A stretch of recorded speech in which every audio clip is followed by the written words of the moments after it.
Quen sería eu se me mirases ti? Se me miro a min, se me miro a min.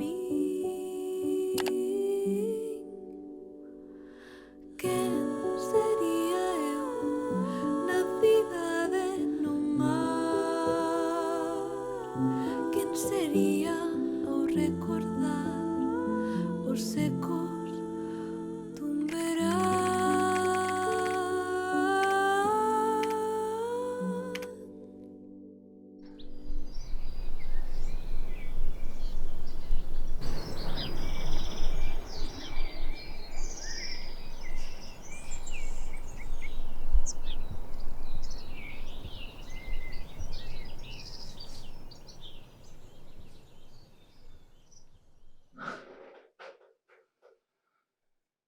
Que acaba de pasar? Dixen algo malo? Non é eso, é que era xa barallada todo o día. E xa antes cando falamos estaba algo agobiada e creo que o teu comentario debeu de facer explotar. Pero que lle pasa? Nunca se pon así, está moi rara. É que nunca fala do que lle pasa, e se acaba petando. Ti crees? A ver, sí que é verdade que ao principio, cando nos coñecimos, era máis pechada, pero foise abrindo co tempo. Sobre todo porque eu son moi aberta con esas cousas e sempre falei con ela de como me sentía. Ao mellor a raíz de aí foise abrindo. Seguro que lle rayou o que dixetes cando estábamos falando da boa, tía. É que nós nunca falamos así, non sei. Xa, pero que o mellor ela agora, pois, sí que é así. Pois agardo non tela cagado, non era a miña intención cortala. Pensei que mellor non quería falalo. Non creo que se enfadara por eso. Son moitas cousas que lle pasan. E sempre que fala do tema dice moito que lle axudaste facéndolle compañía. Ao mellor naquel momento non lle saía falar, pero vos sempre estivechedes pa ela. Cambiou todo moito dende entón. Ela a primeira, supoño. Aquí na vila perdímonos moitas cousas da súa vida. Tamén nos perdímonos todo ata ahora. Pero o máis importante é ao final eso. Deberíamos esforzarnos máis en coñecela agora, en poñernos o día. Sí. Eu vou na ir buscar, vale? Que non quero que estea soa tanto rato. Vou contigo, que ademais creo que sei onde pode estar. Oide, se lle pasa algo nos necesita, avisade. E imos todos, vale? Vale. Eso. Vale, gracias.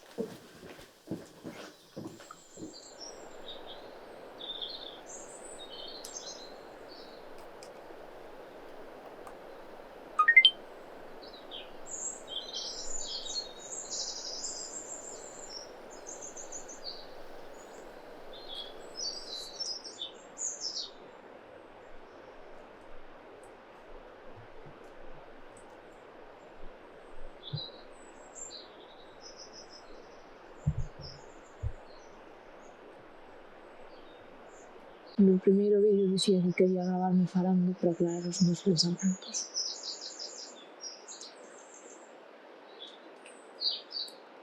Pero a verdade é que cada vez estou máis feito un vídeo.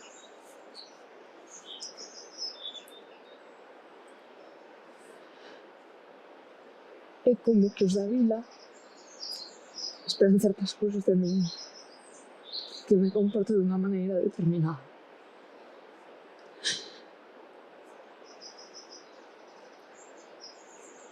E xa non sei como encaixo nese grupo. En que lugar quedei despois destes anos?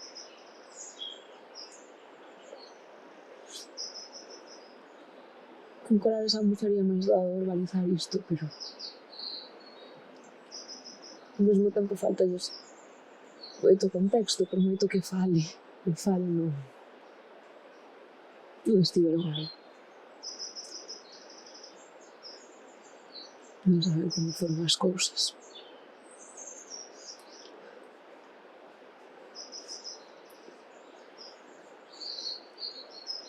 Acabo de marchar deixando a todos aí e sinto-me fatal por fuxir desa maneira, pero que non aguantaba máis, sentíame asfixiada.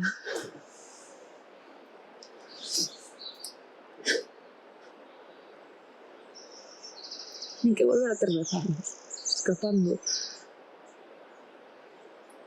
escapando da miña para que non me vise chorar. Penso que cambiei moito, pero alguna parte de mí sigue esa nena. Que persoa adulta se literalmente correndo para evitar os seus sentimentos. Que desastre.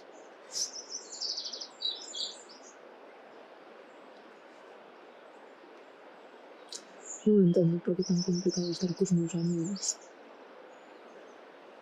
Tampouco cambiei tanto, non?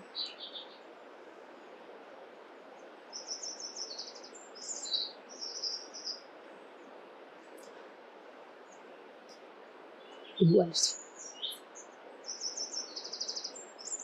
Igual sí,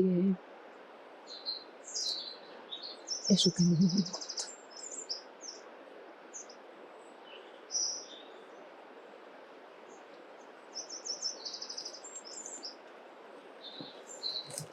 Mira,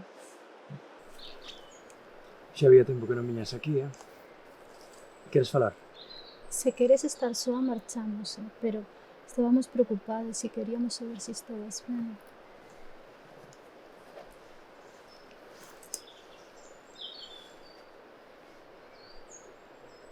Perdón por marchar así, creo que necesitaba espacio para pensar. Non te preocupes.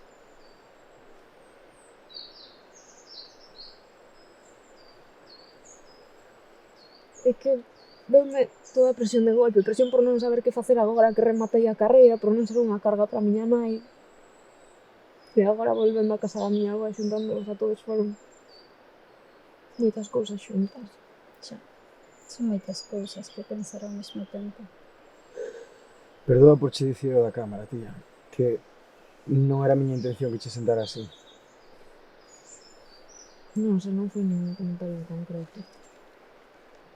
O da cámara de feito sí que é algo novo para min tamén. Servime un pouco para verbalizar a miña raiada.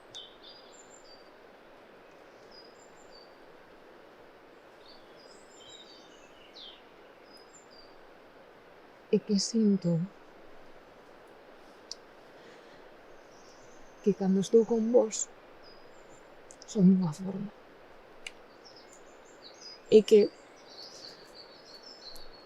inconscientemente volvo a comportarme como era no instituto cando estou co noso grupo.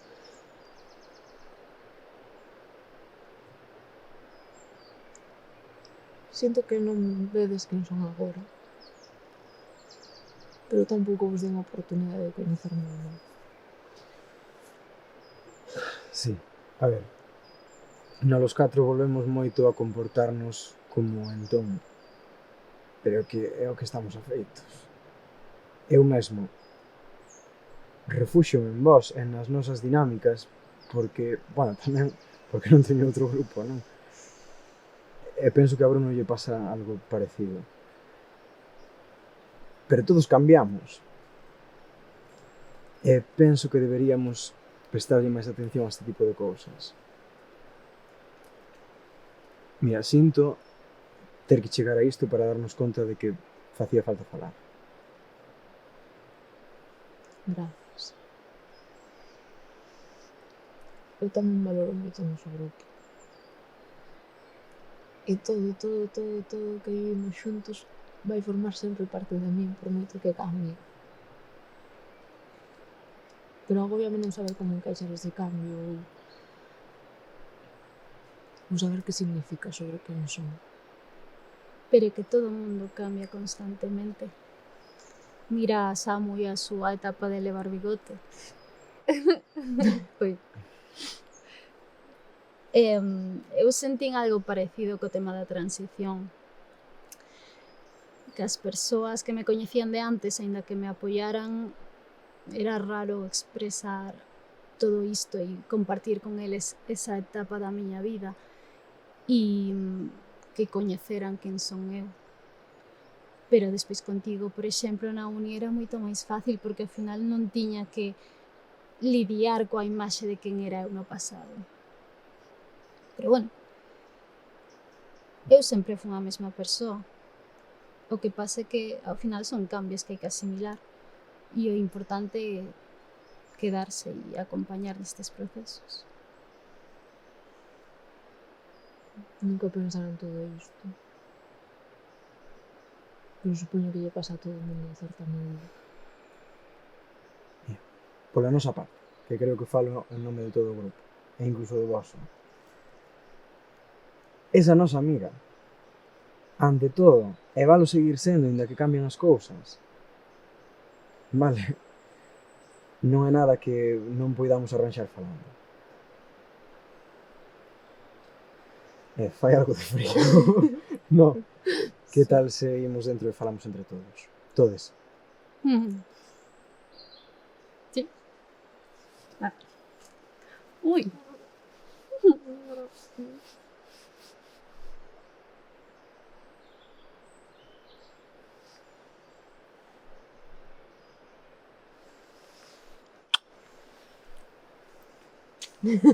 Veña, xa está. Tiña razón. En Bruno Anxo e Beca existía unha versión de min que non estaba actualizada. E vela en contraposición ca Loaira que coñecían Corales Amu fixo que me replantexara quen era eu. Non era a nena que falaba a miña nai na chamada do día anterior, nin a moza que pasaba as tardes lendo cómics ao carón da miña avoa, pero tampouco era a adolescente calada e ansiosa do instituto. E non só era esa vintañera que acababa de descubrir un novo mundo na universidade. Todas esas loairas seguían sendo parte de quen era, e fixeronme ser quen son agora. Eu crecera, e polo camiño esquecime de levar o resto conmigo. Quedaron con esa versión de min a que estaban afeitos, mentres que as novas persoas que entraban na miña vida tiñan outra percepción máis achegada a quen era naquel momento. Ningunha destas versións é completamente certa, pero todas teñen parte de verdade. Sería